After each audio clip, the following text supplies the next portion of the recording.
11,999 మంది ఉప్పల్ వెంకటేష్ అన్న ఎంబడి ఉన్నాం. అది గుర్తుపెట్టుకో. ఈరోజు నీ స్వలాభం కోసం మా ఆత్మగౌరవాన్ని అంతా కూడా తాకట్టు పెట్టి నువ్వు చైర్మన్ పదవి కోసం పోయి ఈరోజు గిరిజన బిడ్డల మీద దాడి చేస్తున్నాని చెప్పేసి మాటలు మాట్లాడుతూ ఉన్నావు. బిడ్డ, అది గుర్తుపెట్టుకో. నీ స్వలాభం కోసం చేసినటువంటి పని నీ స్వలాభం కోసమే. అది గిరిజన జాతి మీద దాడి కాదు. ఇది మేము గిరిజన జాతి మీద దాడిగా భావిస్తలేము.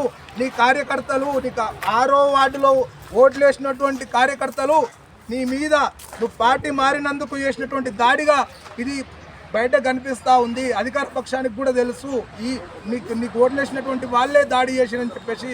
ఇంకో విషయం గుర్తుపెట్టుకో పచ్చానాయక్, నీకు దమ్ము ధైర్యం ఉంటే నువ్వు నిజంగానే మొగనివైతే, నువ్వు నిజంగానే గిరిజన జాతిలో పుట్టి ఉంటే, నువ్వు గిరిజనలో నువ్వు లంబాడి అంటున్నావు కదా, మేము కూడా లంబాడోళ్ళమే. నువ్వు నిజంగానే లంబాడి జాతిలో పుట్టి ఉంటే, నీకు దమ్ము ధైర్యం ఉంటే రేపే రాజీనామా చేసి నువ్వు ఏ పార్టీలో అయితే చేరినావో ఆ పార్టీ నుంచి బీఫామ్ తెచ్చుకో బిడ్డ. తర్వాత రా పోటీకి. నువ్వా మేమా చూపిస్తాము. 6వ వార్డులో మళ్ళీ నిలబడు. 6వ వార్డులో కాదు, నువ్వు ఆమన్గఢ్లో ఏ వార్డులో నేనే సరే నిలబడ్డా సరే మేము వచ్చి ప్రచారం చేస్తాము. రా బిడ్డ, నువ్వు దమ్ము ధైర్యం ఉంటే ఇచ్చేయి. అంతేగాని నువ్వు ఏదో గిరిజన జాతిని అడ్డం పెట్టుకొని గిరిజనులంతా మా వైపు ఉన్నారని చెప్పేసి ఈ పనికిరాని మాటలు, పనికిరాని వింత వికృతాలు చేస్తే చూస్తూ ఊరుకోవడానికి ఎవ్వరు సిద్ధంగా లేము.